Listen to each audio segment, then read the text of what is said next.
Hey, what's going on, you guys? My name is Steven, and today I'm going to tell you about why my brother almost turned down an opportunity to join the apprenticeship program with the IBEW. Or actually, he is.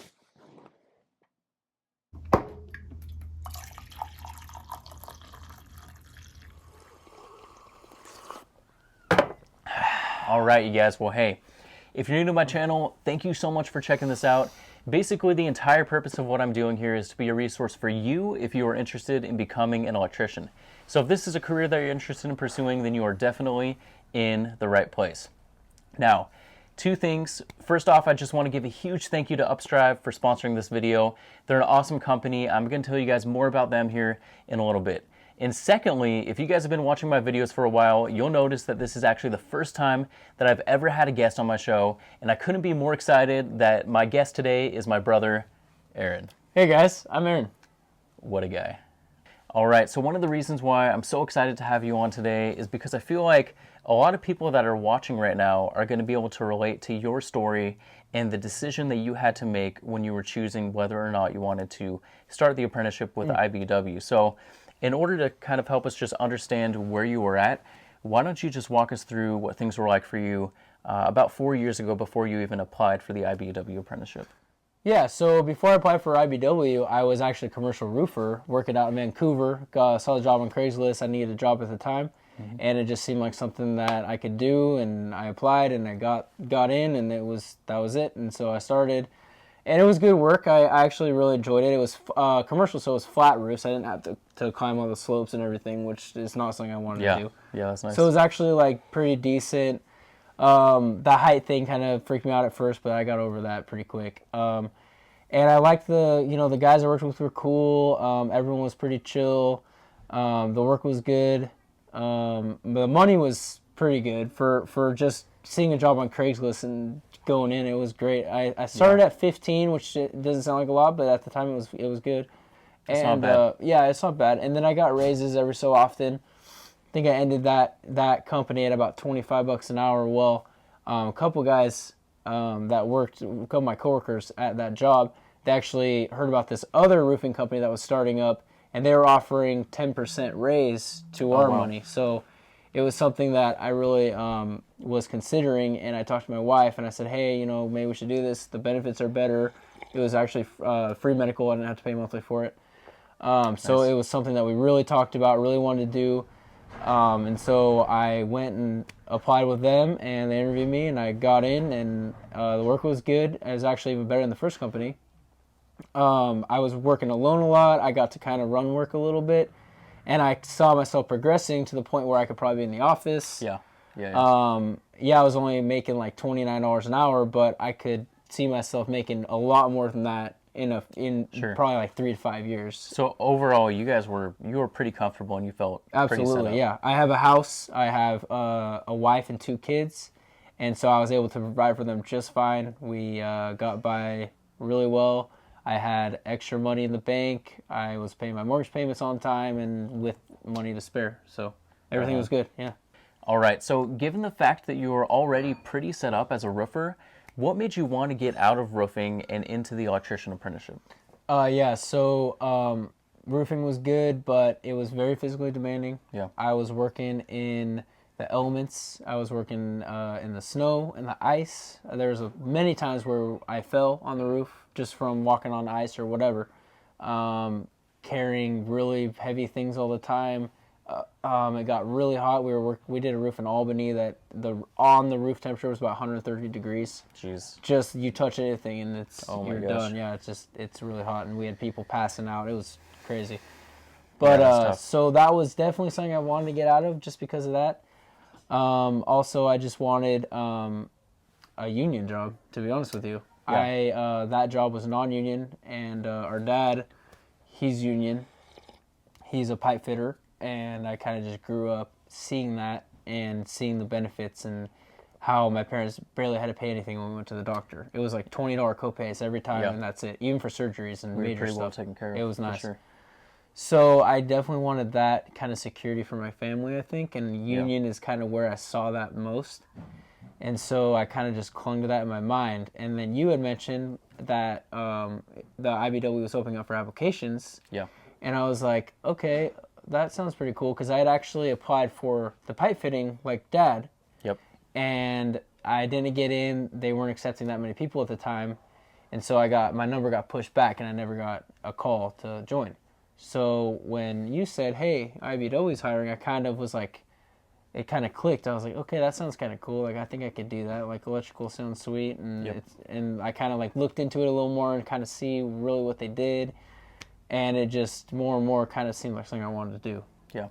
So as great of an opportunity as you knew that the apprenticeship was, I know that you were still hesitant even before you were offered an opportunity to join the apprenticeship to accept it. And do you want to kind of walk us through why you were unsure whether or not it was going to be something that you would accept if you were offered it? Yeah, so I think comfort played a big role in it. Okay. I was very comfortable with the roofing thing. I knew what I was doing. I was getting good at it. Yeah. And the money was nice, and it just changed at that time didn't really seem necessary or even like I wanted to change anything. Like Sure. everything just kind of felt good. And so another really the big thing was the money aspect. Yeah. I was making about $29 an hour doing roofing, and the starting pay for apprentices at that time was $16 an hour. Right.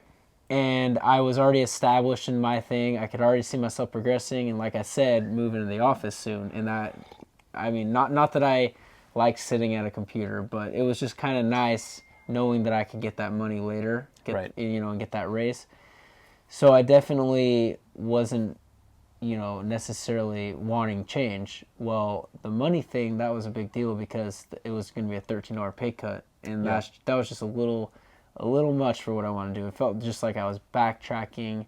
It felt like I was starting over. Right. Even though that you could see that eventually, a short-term sacrifice would pay off in the end, that was tough for you and your family to basically go from this, we're comfortable, to all of a sudden, like, how are we going to pay our bills if we take this opportunity? It was just going to be sacrifices that we were all going to have to make.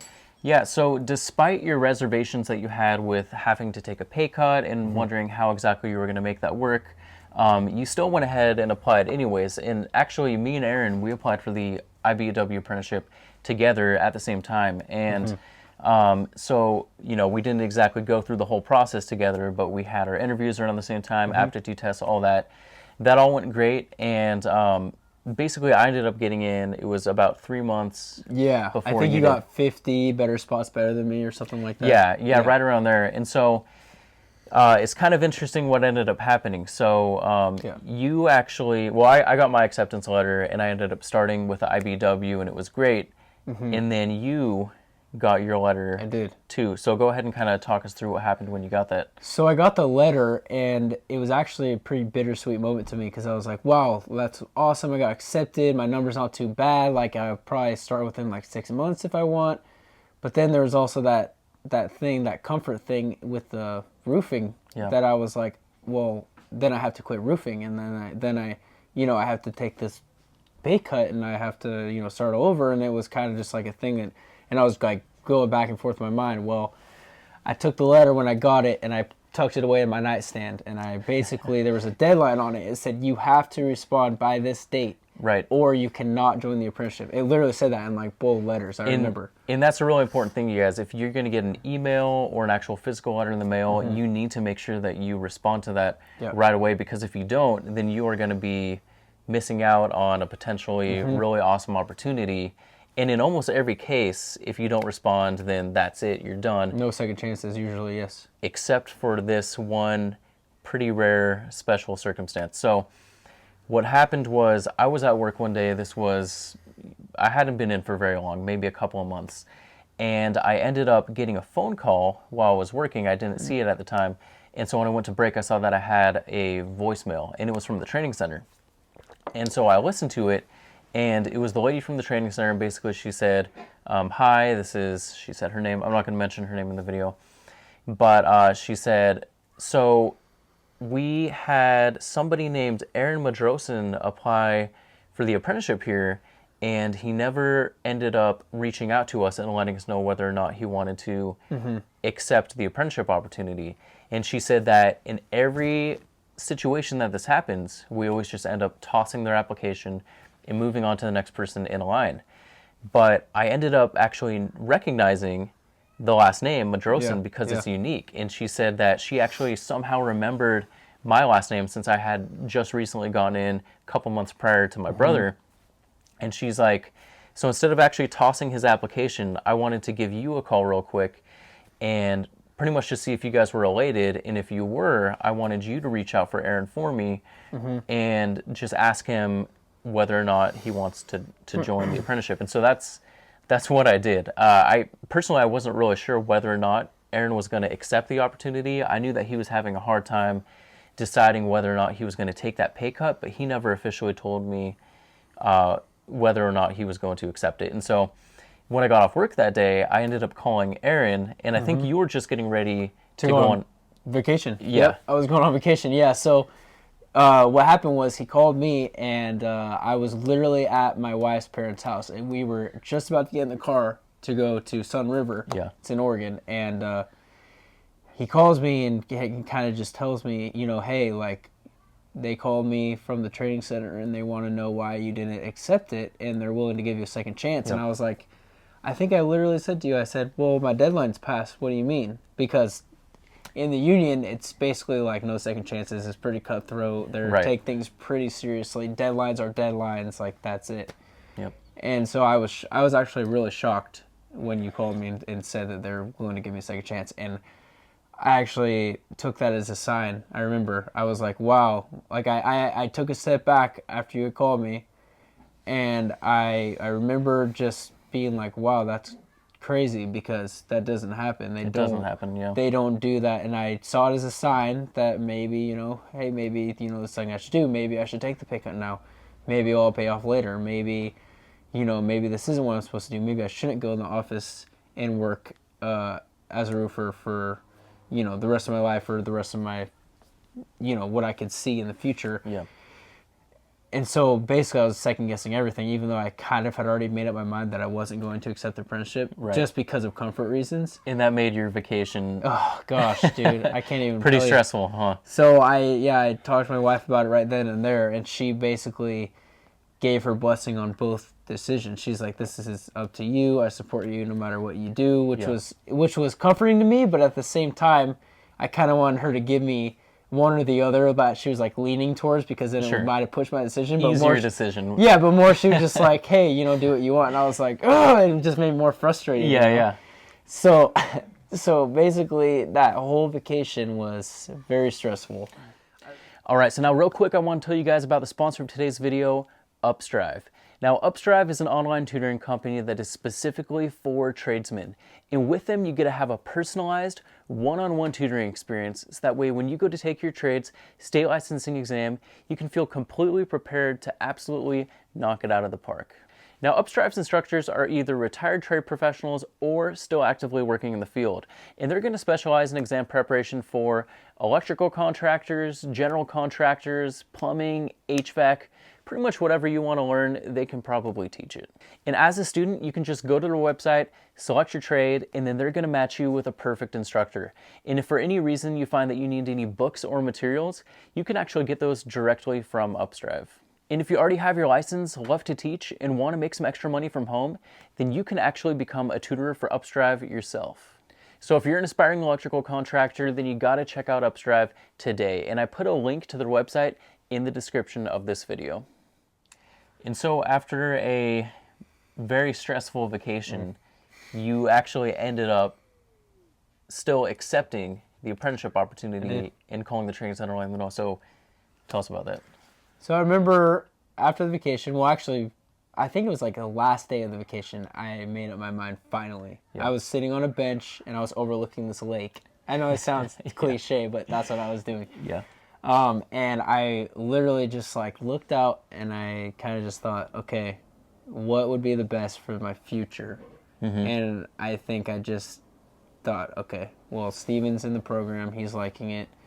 It's going to be great pay later on. Yeah, I'll have to take a pay cut now, but I think I just decided, yeah, electrical is the way to go. So I actually called my boss right then and there. I got it from the bench, walked about 20 yards, and I walked 20 yards back while I was on the phone, walked 20 yards then because I was pacing and Yep. I was nervous. But I called them and I said, hey, I got this opportunity. I applied a few months ago. I just got accepted. I really think this is a great opportunity for me, and I've decided to do it, and I want to put in my 2-week notice.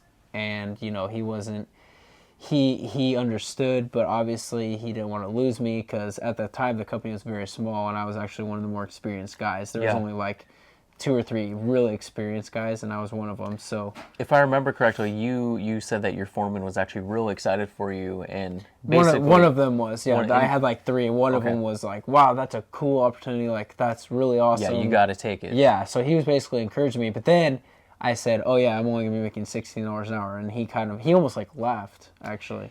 Yeah. Because of how much of a pay cut it was gonna be, because he knew what I was making. He was one of my foremen, and I was gonna have to take that big pay cut. Right, but then I'm sure that you eventually explained how we get incremental raises and how eventually you'd be making quite a bit more even without being a foreman or anything. Yes. And so if you guys haven't seen it, I do have a video where I talk about the wages that we have here in Portland, Oregon with IBEW Local 48. The wages are going to be different depending on which local you're a part of, but just so you guys have an idea of what we make here as journeymen that have completed the program, journeymen make over $100,000 a year. $50 an hour right now. Yeah, $50.35 per hour, and that doesn't even include just on the check. That's all. Just on the check. Yeah, that doesn't even include our benefits. If you include the benefits, I want to say it's something around $27 an hour additionally. So basically, our wage package with wages and benefits is over $150,000 per year. So real great money. But yeah, I'll post a link to that video in the description if you guys want to end up checking that out. So once you actually called the training center, you let them know that you were going to be accepting the apprenticeship offer, and once you had finally started, let us know just how exactly that was for you, taking the pay cut, how you enjoyed being in the apprenticeship, just all that. Yeah, so I'm going to start with a nice little fun fact. My first day of the apprenticeship was August 21st, 2017. Yeah, it was. Which was the lunar eclipse. Yep. Big day in history. So that was kind of fun. It just kind of made my first day fun, Yeah. But yeah, that's beside the fact. But anyways, when I started, at first, yeah, of course it was rough. I mean, I had a savings, so we were able to take from that a little bit. But also we didn't want to drain that. That was important to keep. But my wife had a job, and she had to kind of support us a little bit. But my money was okay because I was fortunate enough to get a little bit of overtime in the beginning. Yeah. So my paychecks weren't as good as roofing, but they were a little bit comparable just because of the overtime. And so yeah, it was definitely difficult. We definitely had to cut back. We didn't go out to eat as much. We kept dinner simple. We kept everything simple. We didn't do a lot. We just cut back. Yeah. Yeah. Did whatever you had to make it work because you knew it was going to be worth it. Right. There's a quote, I think it's from Rich Dad Poor Dad, where Robert Kiyosaki says, basically, don't say I can't make this happen or I can't do this, but say, how do I make this happen? How can I do this? And I think that's kind of the mentality that you had. Yeah. Because you knew that this was going to be worth it in the long run. I think once I made my decision, it was like, okay, I'm going to make this work. Anyway, I have to make it work. And would you say at this point, you're almost 4 years into the apprenticeship, and you're getting pretty close to being turned out, would you say that it's been worth it? 100%. Yeah. 100%. So what advice would you give to somebody that is in the same situation that you were in, where you had to take a pretty substantial pay cut to initially get into the apprenticeship program? I would say that if you can do it, if you want to make a lot of money later on, and you're willing to make some sacrifices at the start, then just go for it and just do it, and it will pay off. You will struggle at first. You're gonna have hard times. Yeah. It's just what it is. And it's not going to necessarily be easy, but it's going to be worth it. Yeah, I mean, and maybe you're just starting out and you're not going to take a big pay cut, and that's awesome for you because then you can just keep working your way up. But if you're like me and you take that pay cut, definitely consider it. Really think about it because it will pay off. I have friends right now that are still in roofing, and they reach out to me sometimes and say, hey, how can I get into the apprenticeship? And I tell them, and then I tell them how much they'll be making as a starting apprentice, and that always freaks them out every time. Yeah. And I do say, hey, you should do it. Like, it's going to be worth it, and they're very hesitant always to do it. And not a lot of people, I think, would actually do it. So if you do it, more power to you. It definitely pays off. I can tell you that from experience. Yeah, 100%. All right, you guys. Well, I think that is it. I just want to, one more time thank my brother Aaron for coming on and giving you guys some encouragement and advice. I hope that you guys appreciated it. So, yeah, thank you for. Yeah, absolutely. Anytime it's cool to talk to you guys and kind of tell my story. I actually don't get to talk about it very much, so yeah, it's good. Well, opportunity. now everybody gets to know. All right, you guys, like I said, that is it. Thank you so much for watching this. If you guys found this to be useful, insightful, encouraging, whatever, would you go ahead and just hit the thumbs up button to let the YouTube algorithm know to recommend my video and other videos like this to more people. And then if you guys are interested, like I said, in getting into the trade, you want to become an electrician, definitely make sure that you are subscribed to my channel because I have videos basically explaining every step in the process to becoming an electrician and giving you tips and tricks once you are already one. Also, I do have an Instagram page, so I'm going to put a link to that in the description if you guys want to keep up with me in my day-to-day life as a hospital sustaining electrician. And I also have a Discord, so if you guys want to join that community, get in on some daily conversations, if you have any questions, we can help each other out on there. Make sure to check that out. And then one more time, I want to give a huge thank you to Upstrive for sponsoring this video. Definitely, please do check them out. Thank you so much, you guys. Have a good one.